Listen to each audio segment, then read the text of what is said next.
عذاب نازل کیا کیونکہ نافرمانیاں کیے جاتے تھے۔ اور جب موسیٰ نے اپنی قوم کے لیے خدا سے پانی مانگا تو ہم نے کہا کہ اپنی لاٹھی پتھر پر مارو۔ انہوں نے لاٹھی ماری تو پھر اس میں سے 12 چشمے پھوٹ نکلے، اور تمام لوگوں نے اپنا اپنا گھاٹ معلوم کر کے پانی پی لیا۔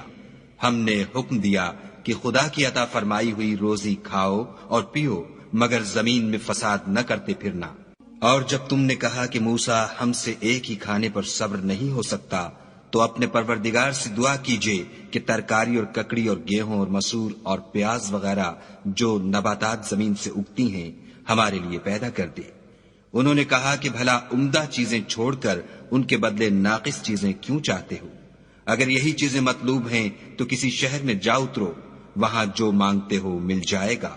اور آخر کار ذلت اور رسوائی اور محتاجی و بے نوائی ان سے چمٹا دی گئی، اور وہ خدا کے غضب میں گرفتار ہو گئے۔ یہ اس لیے کہ وہ خدا کی آیتوں سے انکار کرتے تھے اور اس کے نبیوں کو ناحق قتل کر دیتے تھے، یعنی یہ اس لیے کہ نافرمانی کیے جاتے اور حد سے بڑھے جاتے تھے۔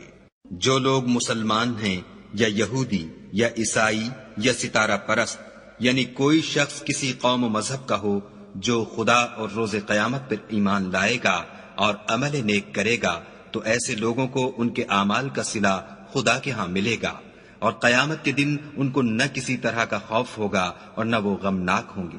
اور جب ہم نے تم سے عہد کر لیا اور کوہ طور کو تم پر اٹھا کھڑا کیا اور حکم دیا کہ جو کتاب ہم نے تم کو دی ہے اس کو زور سے پکڑے رہو، اور جو اس میں لکھا ہے اسے یاد رکھو تاکہ عذاب سے محفوظ رہو، تو تم اس کے بعد عہد سے پھر گئے، اور اگر تم پر خدا کا فضل اور اس کی مہربانی نہ ہوتی تو تم خسارے میں پڑ گئے ہوتے۔ اور تم ان لوگوں کو خوب جانتے ہو جو تم میں سے ہفتے کے دن مچھلی کا شکار کرنے میں حد سے تجاوز کر گئے تھے، تو ہم نے ان سے کہا کہ ذلیل و خوار بندر ہو جاؤ۔ اور اس قصے کو اس وقت کے لوگوں کے لیے اور جو ان کے بعد آنے والے تھے عبرت اور پرہیزگاروں کے لیے نصیحت بنا دیا۔ اور جب موسیٰ نے اپنی قوم کے لوگوں سے کہا کہ خدا تم کو حکم دیتا ہے کہ ایک بیل ذبح کرو، وہ بولے کیا تم ہم سے ہنسی کرتے ہو؟